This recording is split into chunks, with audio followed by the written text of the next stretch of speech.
Welcome to another episode of This Is Why I Don't Vote, a podcast. Season 5, Episode 13. Your safe space to discuss sports, politics, social issues, and even religion. Where we will take it all very seriously, but not too seriously. Yes, I know that there's Signalgate. It's all the rage right now, and I wanted to do a segment on it, but I've already been burned by the Trump administration this year with their deportation of that kid who they said was a student visa holder, and he's actually a green card holder. I'm going to give it another week. I have some thoughts, and to tease those thoughts, I don't think that the Trump administration itself realizes what Donald Trump is doing in light of this controversy. I believe that there is more intent behind Donald Trump's support of this waltz clown than people understand. Having said all that, what do I have on the menu for you this week, dear listener? Two idiots discuss sports. It's Major League Baseball time. I have Brian, my buddy, come back on, and we're going to do a Major League Baseball preview, which means that we are specifically going to talk about the New York Mets and the Atlanta Braves, and in general, the National League East. We do expand our conversation into the rest of the National League. It never makes it to the American League. But yes, Major League Baseball is upon us. Let us welcome it with another Two Idiots Discuss Sports. Thank you all to my loyal listeners. I do appreciate you coming back every week. If you're new to the podcast, please like, subscribe, thumbs up, 5-star, write a review, send to friends and enemies far and wide.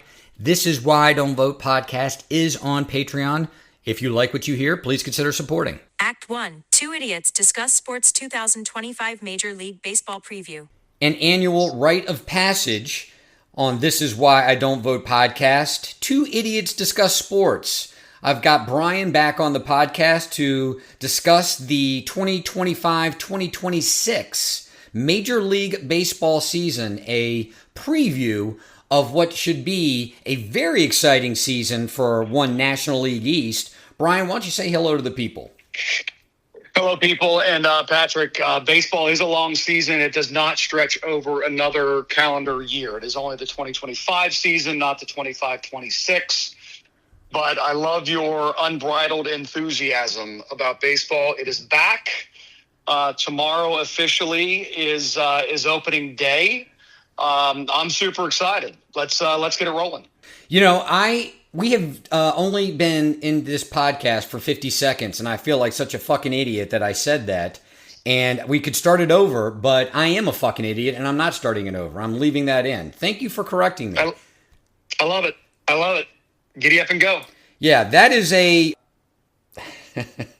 I'm going to say that that's a product of the fact that I'm sitting here in my home office having scrambled to get ready to do this podcast after having a couple of cases that I worked on today that have me literally sweating in my own home. Not to say that it's not warm in the state of Arizona, because it is, and the thermostat is on 75. But yes, sweating while sitting down means that you've had a difficult day. Okay, let's jump right into it then and talk about the Atlanta Braves. I'm going to give you a platform to talk about your team before we talk about the New York Metropolitans.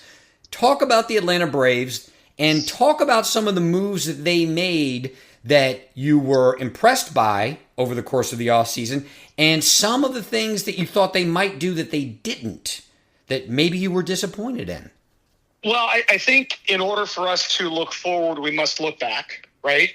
As you look in retrospect at the Braves seasons from 22 through 24, so three-year stretch post World Series, it was a really good run. Lost a lot of really good pieces. 2024 was a massive disappointment in the fact that they lost their potential Cy Young Award winner in Spencer Strider. Yep. A game into the season.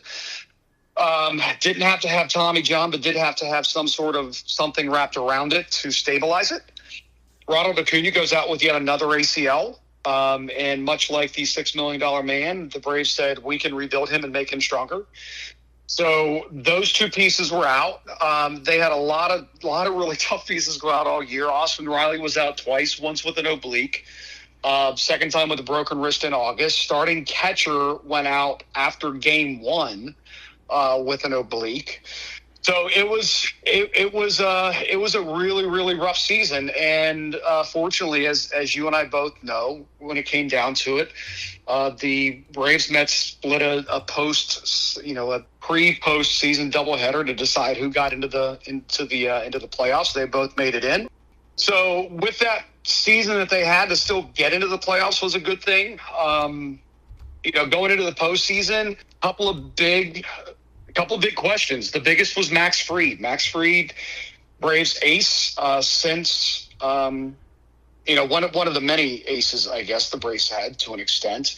And to back up even further, even though Spencer Strider, the potential Cy Young, was out, the actual Cy Young Award winner, Chris Hale, came in, who actually won the Triple Crown. So super, super good season there. But going into the offseason, Max Fried was a big question mark. And is he going to sign? He was going to cost a lot of money. He was Max is, I want to say, 31 years old. He came up to the majors late, so he's older but younger, I guess the same age comparatively based off of arm usage. Long and short of it, he signed a massive deal with the Yankees, I think the day after, if not the day of, the Yankees losing Juan Soto to your Metropolitans.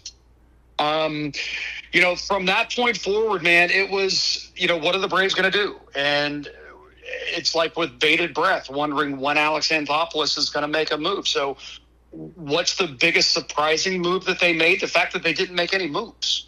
I agree with this. I think that was, some really big questions. And coming off a season that you had, you got to think, listen, they got to do something. But when you look back at it and realize that, 4 key pieces were out a majority of the year, and they still made the playoffs. They still made the playoffs. What's the biggest move they made to try to prep for the 2025 season? Spencer Strider coming off injury and Ronald Acuna Jr. coming off injury. I think those are the 2 biggest things. You add in the fact that they solidified an outfield with Jurickson Profar, who's now 31 years old, coming off an all-star season in San Diego. All he did was get on base last year, it seemed like. And, I think they solidified some pieces. The Profar move was unexpected. They definitely needed an outfield bat. The Jared Kelenic experiment that's been going on the past few years has been just that. It's been an experiment that hasn't gone so well. He's still got some chances. He is going to platoon in right field with Brian De La Cruz, who they just signed a few days ago, maybe within the last week, definitely. So, couple that with a couple of other smaller signings. Craig Kimbrell's back 15 years after the rebuild began. Yeah, that's amazing. So that's kind of interesting. Now, granted, he's old, but hopefully he's still got something left in the tank. And question for you: solidify a bullpen. Question for you: did he make the 53-man roster, or is he going to start in the minors? He's going to the minors. That's a good question. You mean the 40-man? The 40-man. As opposed to the 53-man? 53 is football. My God, man. I mean, which would be the 25-26 season that we're going to come up on. Exactly. I believe he did not make the 40-man. I don't believe. No, he's not in the 40. I know he's in the minors. As are a few that just weren't ready, and that was a thing. You had a lot of free agents that were sitting out there until late in spring training, so they're just not ready. Right. So I think he's definitely going to start in the minors. I know that for certain. I don't think he made the 40-man, so that's a thing, right? And in fact, he couldn't have. He's kind of out of options, so couldn't necessarily be on the 40-man and start in the minors. So the Gwinnett Stripers are going to have a heck of a ball club the first few weeks of the year. That's the truth. So, for those that don't know, that's the Braves AAA affiliate. So yeah, he's definitely going to start in the minors, but it's going to be interesting to see what he has. Hopefully, he's got something left. I think it could be, if he does, could be a valuable piece in the bullpen. I remember the day he was traded from the Braves to the Padres, and that really solidified. I think that was 2010. That really solidified. It made me sick to my stomach, because that just signified that the Braves are going to start this rebuilding process, which absolutely stunk. And the fact that I truly believe that they had to get rid of him because they wanted to dump the BJ/Melvin Upton contract that they had signed. And the only way to do that and dump that to the Padres was to include Craig Kimbrell in the deal.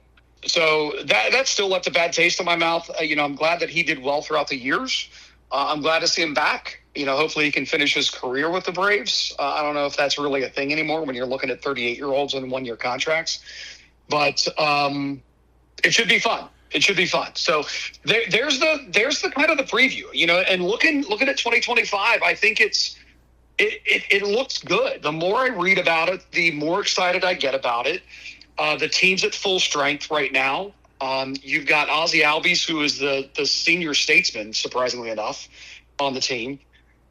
You've got Sale that's going to start opening day. You've got a really solid, even with Spencer Strider out until the end of April, mid-April maybe, but the end of April, you've got a strong starting lineup.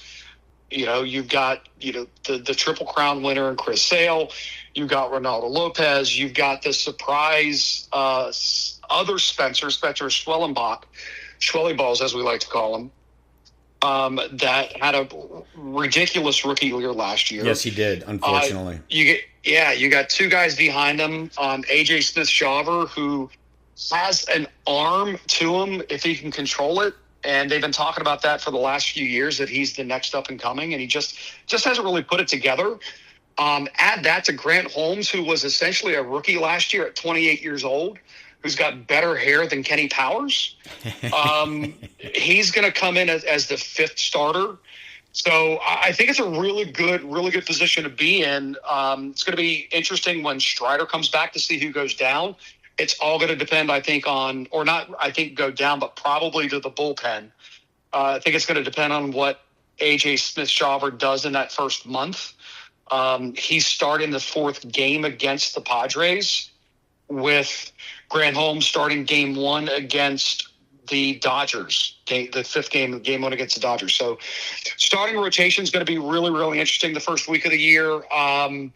Hopefully the rest of the lineup, the bats can come back. The OPS dropped significantly as a team last year. It was kind of abysmal overall from the plate. You've got some coaching changes that happen. New batting coach comes in, new catching coach comes in. Braves have a rock star catcher that's coming up right now because yet again we've lost our starting catcher for a few weeks. And I think in 2025, as they always say, the sun is shining as spring training. The sun sets on spring training and rises again on opening day. So, you gotta think positive thoughts. All is looking good. How about the Mets? What are you thinking? Well, I love what the Mets did this offseason, and if you're a Mets fan, how could you not? You sign Juan Soto from the Yankees, and I think the most satisfying part of signing Juan Soto was not so much that the Mets overpaid as they have in so many other eras, in so many other contracts with players that had other options, and the Mets had to overpay probably to bring them to New York. Instead of going to the Yankees, they end up going to the Mets, and then they get a player that is probably not worth nearly the money. You can't say that Juan Soto isn't worth the money, because the Yankees made him practically the same offer. And that was what I think irked the Yankees fan so badly. It was such a kick in the balls, if you are a Yankees fan, to have the Mets make essentially the same offer and have Juan Soto take it and go for, what amounts to across the street, a franchise that has a moniker, Laugh Out Loud Mets. And if you think about that, the internet era, this social media meme era, isn't that old, and yet the Mets earned their own laugh out loud moniker. There's no other team in Major League Baseball, as bad as many of them have been, that have their own fucking meme like that. Right. Who does Juan Soto now play for? The New York Metropolitans. Add on to that, Pete Alonso, he comes back, and granted there was probably some animosity between the actors over the course of the fall and early into spring. That contract ended up being what I thought it should be. I'm very happy Alonso re-signed. I'm also very happy that a lot of teams looked at him and were cautious, I think is the right word, because of the season that he had in 2024. I love Pete Alonso. I hope he's a lifelong Met. What he did in the postseason last year is iconic. There's no getting around the fact that his stats have declined over the course of the last 5 years, every year. So he's gotten worse every year. I'm hoping to see a rejuvenated Pete Alonso. I'm hoping that he's at least going to mirror the guy that played for the Mets in 21 and 22. We just haven't seen that, and we didn't see it particularly last season. So that's a concern. I'm still glad they signed him. I just saw before we started the podcast, we have ourselves an Acuna, Brian. We got ourselves an Acuna. There was speculation that he was not going to make the 40-man roster. He was going to get sent down because the Mets wanted to sign another right-handed pitcher. About an hour ago, he was announced on the 40-man, and it was probably because Stearns didn't find, Stearns being the GM for the New York Metropolitans, he didn't find a deal out there that he liked for a right-handed pitcher, and Jeff McNeil is hurt, so he's going to start the season on the DL. We need somebody. We've got Brett Batty, who can play in the infield, but I think that they like a platoon of Batty and Vientos at third base, and they'd rather have Acuna, who they love, up with the big leaguers playing second base, although he is a natural shortstop, so he can get some playing time and get some more at-bats. You know, my biggest concern with the Mets, you were talking about your starting pitching, and, you know, you've got someone like Spencer Strider, you've got Schellenbach, he just shut down the Mets every time he pitched against them last year. You know, you can look at the lineup again, and it was the same concern I was talking to you on this very podcast a year ago, and you brought it up, I believe, last year. Who is the Mets' number one, and is this what you would call a typical number one starter in the majors? And I don't think they have one. If you're telling me that Kodai Senga is their number one starting pitcher, a guy who was hurt all last year, who I haven't seen pitch well, and it seems like forever, or it's Sean Manaea, who had a breakout year last year, but is 33 years old, and he's never had 2 all-star type seasons in a row. You say it's David Peterson. You know, there was talk during the offseason that he may start out in the bullpen if they could find a number one starting pitcher. So I don't know. The biggest question mark for this team, again, is going to be who's their number one starting pitcher? Who's their number two starting pitcher? Are they going to be able to compete with teams that have these iconic names, these guys who are competing for a Cy Young or who have these $25, $30 million a year contracts? I don't want the Mets to have to rely on their offense as they did at the end of the season last year in order to compete with some of those guys, or rely on pitchers that have never proven over the course of 2 or 3 seasons that they can be a consistent shutdown pitcher in August, September, October. That's the biggest question mark for the Mets in my mind. I love some of the moves that Stearns made for the bullpen. I think the bullpen is infinitely better than it was last year. I'm hoping that because you have at least a consistent platoon of starting pitchers and a better bullpen, an offense that hopefully isn't going to come out of the gate and just shit the bed, that we're not going to wear out our bullpen and we're not going to go through these lulls where we're losing games 8-7 because we don't have a starting pitcher that can make it into the 6th inning, and we don't have a bullpen that has any consistency. Other than that, I am still worried about the Braves. Not as much as I would have been had they made some bigger moves, which I'm surprised that they did not. I'm glad you commented on that. They're kind of sitting on their hands, so to speak, and seeing what their team looks like in 2025. The Phillies are still the Phillies. They're still a problem. And the Dodgers are still cunts. We're going to talk about that. I just don't know what to say about that. It's almost like a video game where you've got one team or one player that so dominates everyone else, it's almost anticlimactic to even play the games. I'm just excited for the season to start. What are your thoughts on not only the Metropolitans? You can offer your thoughts, but on the National League East in general, the threat that the Phillies are, the threat that the Mets are, whether or not you're going to get anything out of the Marlins or the Nationals. I don't think we are. And then how that's going to shape these teams to compete for a postseason berth, whether that be a playoff berth through this wild card system. I mean, I think the Braves and the Phillies and the Mets, again, could be competing and capture all the wild card spots. Am I wrong? Yeah, no, I agree. And I'll touch on the Mets and even before that, touch more specifically on the Juan Soto deal, right? You mentioned the fact that the Yankees gave them essentially the same deal, right? It was actually a little bit less money, but it was a significantly different average annual value. It was a smaller AAV. The Yankees came in at $760 for 16 years, which equates to about a $47 million a year number. When the Mets come in at 15 years and $765, that puts him at $51 million. So that gets him over the $50 million AAV number, and only the second guy in history to do that. Correct.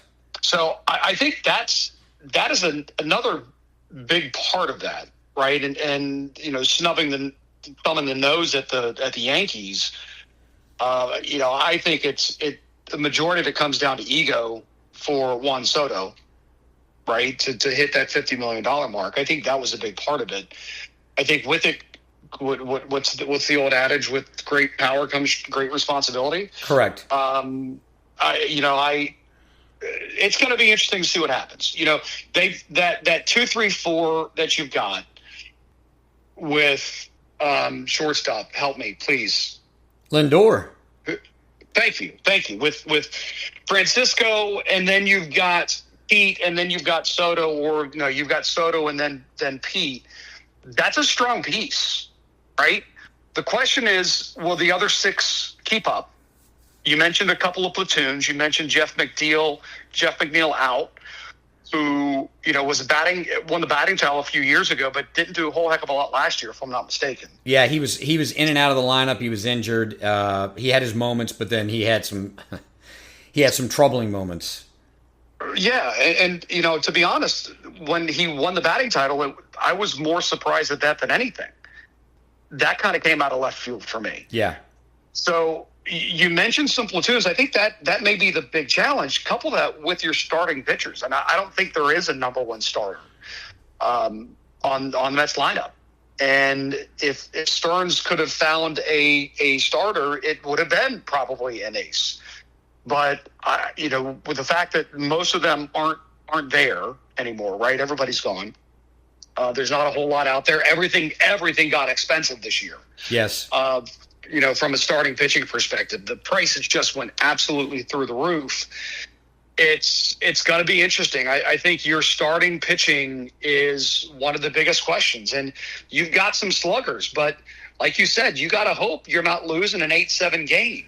And you got to hope that you just don't have to out-hit and out-slug everybody.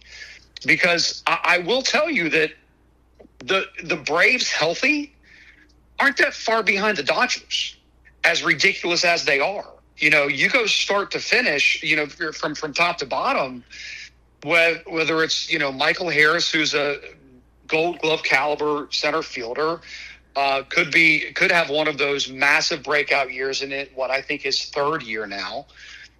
You've got Jurickson, Profar that solidified the outfield, and then you've got the infield. The biggest question the Braves have is at shortstop. Orlando Arcia was the third worst batting average in the majors last year. He couldn't hit water if he fell out of the proverbial boat. But I think that from the Mets' perspective, you've got some star power. The question is, can the rest of the lineup keep up with it? How is Soto going to be in the bullpen, or not in the bullpen, excuse me, in the clubhouse? Which I don't think is that big of an issue with him, but you gotta be able to gel, and you gotta make sure that your starting pitching does what it needs to do. Because Clay Holmes ain't necessarily a real number one guy. He's good. I don't know if he's awesome, but I think your starting pitching is going to be the biggest challenge. And can the other six in the field, or other, I guess not six, but other five out in the field, keep up with everybody else? What about the Phillies? Phillies are the Phillies. You mentioned it a minute ago. The Phillies are the Phillies. I don't know that they made any major moves. They made some more moves the year before. I would be concerned if I was a Phillies fan about Bryce Harper and his overall long-term health. Yeah, that's a good point. I think this could be a challenge. Now, he was at first base. I heard some rumblings a couple weeks ago they were going to put him back out in right field again. No. Did you hear this? Yeah, I think that's a dumb idea. I don't know why they would do that. What's his name who plays out in right field now is not a Gold Glover, but he's been a serviceable, I'll spit it out, right fielder for them. And why would you put Harper back? Some of these things, when you hear these rumors, like, why would they do that? Right. Yeah. So I don't know. I think that, and somebody had mentioned, I had heard something recently, podcast interview, something talking about Harper and about health, and my brain started moving. And Harper's been a phenom since he was a teenager. As a catcher coming up, he was hitting 500-foot home runs in high school. Yeah. As you look at him in the batter's box and him taking swings, he's got a lot of torque. A lot of torque in his swing, right? That's eventually going to have an effect on the body. I mean, see Tiger Woods. That's a great analogy. How that amount of torque can affect someone's back over time. Right. I mean, is this going to be an issue for him where he could start having oblique strains because of it? His back starts to wear down a little bit. The obliques wear down a little bit, and that's a death sentence in Major League Baseball. Sometimes, that can put you out for a majority of the year. See Sean Murphy for the Braves last year. So I think that the fact that he's going to get paid into his 40s, as is Juan Soto, could be a challenge. You hope he stays. Listen, I hate Bryce Harper, but I like Bryce Harper. Like, if you hear him talk, if you're a fan or not an enemy, if you will, of the Phillies, see Mets and Braves, Harper's a likable guy. He's a competitor, but he's a good dude. So it's you hope that he's got some longevity to it, because I think he's good for baseball. But the Phillies, we'll see. We'll see if the starting pitcher can keep up. They should be pretty set there if their bats can stay in. But I don't think the National League East is the best division of baseball. I think it's going to be the most interesting this year, without a question. And if you look at the power rankings, I've seen a lot of them, and it's got, from the National League, it's got the Dodgers first, and then the Braves, Mets, Phillies 2, 3, 4. And shuffle them up in a cup and dump them out and see which one lands on 2. The Braves have a chance to win, I think, triple-digit wins this year, but it's all dependent upon health, and I think that's the name of the game in 162 games. And I think the National League East race is going to be one of the most fun to watch in baseball.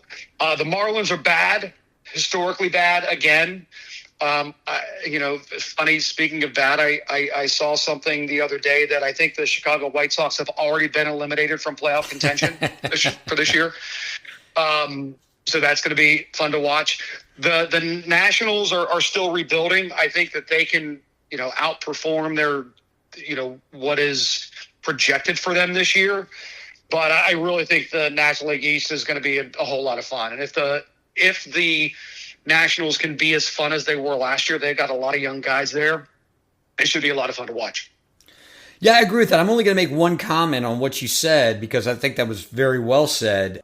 Ken Griffey Jr., that I can remember for years people talking about how smooth and fluid his swing was and how that would allow him to play into his 40s. And it was only because he wanted to that he retired when he did, because his swing never lost any of its pop. He was still very, very capably hitting at the end of his career. And you look at somebody like Bryce Harper, that swing of his, I mean, when you see the contact, it's just, that's why I curse his name, because when you see him hit the ball, he has a lot of no-doubters. You see the pitcher's head just drop. You see the outfielders just stand there. They by way of the experience they've had in the outfield, the crack of the bat, the trajectory of the ball, they're not even running. They know that that's a home run. But how sustainable is that's a great point. For me, the Phillies, I guess I'm going to make 2 points. The Phillies' Achilles heel is still their defense. And they're so good, particularly at the plate, that they've overcome that for a few seasons now. I'm wondering now that these guys are all a year older, whether or not they are either going to take to heart the fact that it's like a basketball team that isn't very good at free throw shooting. And in the offseason, it's like, we have to get better at free throw shooting. We have to take to heart that we can lose games because of free throw shooting, and we can win a hell of a lot more and threaten teams much more if we're better at it. Maybe they had the best offseason. Maybe they had the best spring training they've ever had when it comes to working on their defense. But their defense the last few seasons has been bad. It's been good in stretches, and then they'll have that game where it just lets them down. They're having a Game 5 against the Dodgers type defensive effort in a playoff game. And in the playoffs, you can't have one defensive lapse. And yet the Phillies had games where it was just 1, 2, 3, 4. So, we'll see about that. I agree with you about the Nationals. I think the Nationals are one of the more exciting up-and-coming teams. I still don't see them winning 85 games, but I think you're going to see a lot of people play very well for that team, and this is going to be that year where you see what they can be if they're able to keep that team together and spend the money to keep their players. I think that they are. I think that this is what they want to do. They don't want to be a Florida Marlins. They did rebuild that team, and I have this suspicion that they're ready to spend the money to keep them together if they can become what people suspect they can become. I do want to ask you, though, before we move on any further, we have to discuss the elephant in the room, the Dodgers offseason. The Dodgers, I'll call it their business model, their roster strategy. I'm going to start this. I appreciate that in an economic system like Major League Baseball, where you have a luxury tax, and if you are willing to incur the wrath of that tax, you can continue to spend like a drunken sailor on shore leave at a whorehouse. It is disconcerting that the players, I guess from a 21st century standpoint, if you're a player, why would you turn down the money? But it seemed like a number of players were turning down better money at other teams just so they could go play for the Dodgers. And hey, let's go win a championship type mentality. I get it. But it's almost like they have too much talent, that there are too many guys on the roster. There's only one baseball that's being thrown at the plate. There's only one person holding a bat. So I was just very frustrated about this offseason again, seeing the Dodgers swallow up as much talent as they did. I know they're going to be in luxury tax hell, and particularly in like 5 or 6 seasons. I mean, I don't know what kind of money they're going to be spending in 2032 to put a competitive team on the field in light of all of their deferred contracts. I mean, they could be a $2 billion a year roster. Am I wrong? Is that not a possibility, the way that they spend money? Yeah, well, it depends. I mean, when that $700 million balloon loan comes due, right, or for Ohtani. But you're right. I mean, they've taken the Steve Cohen tax and gone hog wild. It's what was it? Girls Gone Crazy? Yeah, Girls Gone Wild on videos, video. Whatever the heck that was. Yeah, Girls Gone Wild. I mean, it's not that I ever watched that, Brian. Not that I know that name because I ever watched anything like that. I just remember the commercials. There you go. Yeah, it seems like every time we turned around, holy shit, they were doing something different. I mean, obviously they got Ohtani last year. They signed Blake Snell to a 5-year deal. Snell got his money. They pick up Roki Sasaki, the next Japanese pitching phenom. They re-signed Teoscar Hernandez. Kershaw's back. They picked up your Michael Conforto. Yeah. Kike Hernandez re-signed. They did lose Walker Buehler. They lost Jack Flaherty, which I don't know if that's that much of a subtraction. I agree. He's kind of on the back end of his career, if you will. But it's that you're right. It's the elephant in the room, and it's just like they are loading up so much with it. And I don't even know the money. You mentioned $2 billion. I don't know the details on any of these contracts. But at some point in time, it's going to come home to roost at some point. You got to think how much of this deferral can you do? What's that going to look like in future years? But do they care? Do they really give a shit right now? And I don't think they do. I think that they've got enough money behind them. They're one of the wealthiest, if you will, or most valuable franchises. They got a huge following. They always have. So I don't know that they care. They've been perennially at the top of the division. They've got 2 World Series, although one of them I'll still put an asterisk on when you talk about the COVID year. Agreed. And what are you going to do? It seems like everybody's just trying to keep up at this point in time. The Braves have money to spend, but they're not going to spend it and put themselves in a worse position in 5 years. That's one of the things that Alex Anthopoulos has said. The Dodgers don't give a damn. They just don't.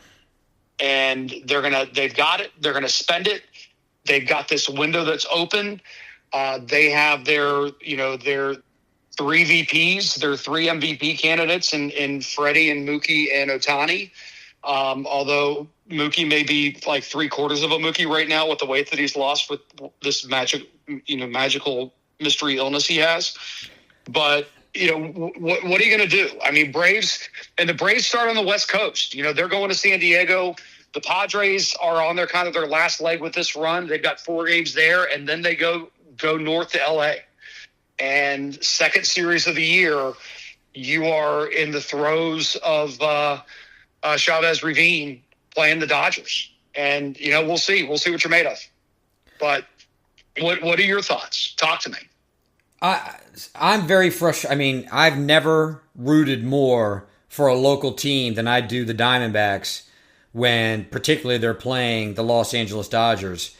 I like the Diamondbacks team. I think it's still constructed to win in October. I think that there's a lot of youth on the team, and that's problematic. And I also think that they play in a very difficult division with San Diego and with Los Angeles in particular. So I'm hopeful that they're going to be able to put up a fight. The Dodgers are frustrating. I threw out the number $2 billion, and that's probably inflated. But it would not surprise me, Brian, if in competing in 5 or 6 years, instead of doing what the Nationals did, instead of doing what the Marlins have done countless times over the course of the last 30 years, they say, we've got money, we're going to continue to spend it, we're going to put a competitive team on the field, that their roster for deferred money, I mean, the Mets know this all too well, guys who no longer play for them, who they're paying a majority of their salary, they have $1 billion annual payroll, and they're only paying 40 guys on their roster.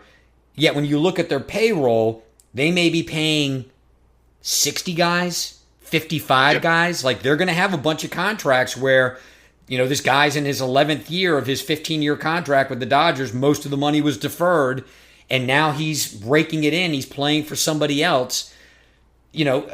Maybe that's the future of baseball. I'm going to wrap this up. I'm going to ask you, I'm not going to go to the American League. We didn't have time to cover the American League. Maybe we do that on another podcast. Give me your division winner for the National League East, Central, and West. All right, so East, I think we both know the answer to the East, right? We'll just settle on the fact that you're going to pick the Mets to win the East. I'm going to pick the Braves to win the East, and we'll have a cage match to figure out who wins it, and hope to God it's not the Phillies, right? Agreed. I think that where it's going to get interesting is the National League Central. There's a lot of variables in there. I think you talk small markets. The Pirates have been doing a few things. It seems like they're building around Paul Skeens. The Paul Skeens effect could be real. It's going to be interesting to see what happens. I've seen some projections that still have them fourth in the division. But as you look at it, I don't think the Brewers could be there, but could it be the Cubs again? They picked up Kyle Tucker from Houston, which I think is a huge haul for them to put him in the outfield. You've got the always looked stoner center fielder. Give me his name again. Former Dodger, not Corey Seager, but God, I can't remember his name. You got me. But I think the Cubs could pull it off. I think they've got the opportunity to do it. Do they grasp that opportunity? It's either going to be them or the Brewers. I think it's the Cardinals are still withering in the winds. It looks like they're going to be going through another rebuilding year. And then you get to the West, and you got to pick the Dodgers. I mean, how do you not? They're the significant odds-on favorite to win the World Series. How can you not pick them to win the National League West? I don't see much of a competition if they all stay healthy. The Giants are still kind of there rebuilding. Your local Diamondbacks, I think, you mentioned they're young. They also signed Corbin Burns. That's kind of a big deal. So they got some good pitching. That's up there. Could they continue that run? Maybe, but I don't think that they're going to eclipse the Dodgers. And to your point at the beginning of the podcast, I think that, as you look at the two wild card spots, those two spots could also come from the National League East. It could be that powerful, right? It could be Mets, Phillies, Braves again in the playoffs. So I gotta go Braves. I'm gonna lay it Cubs, and I'll go Dodgers. I want to root for the Cubs. I'd like to see the Reds, actually. The Reds also, they're kind of like the Nationals. They've got a young team. They're learning how to win. I think the only real question is the Central, and I think it's between Milwaukee and the Cubs. And I'm going to pick Milwaukee again because Milwaukee didn't lose substantially anyone off of their roster. And I think they have an excellent culture. They have a fundamentally sound baseball team. They pitch well. They play good defense. They play extremely well at home. Christian Yelich is a badass. So I'm going to go with Milwaukee, but I agree with you that I think the Diamondbacks are going to be a threat to the Dodgers, and I think the Giants are going to be a threat to the Dodgers as well. I see the Giants as being better this year. But I don't know that either one of those teams is going to be as good as the Mets, the Braves, or the Phillies. And so I do think that the wild card spots are going to reside in the National League East. Brian, I appreciate your time. I look forward to doing this again very soon. Enjoy opening day, and I look forward to seeing you personally in May.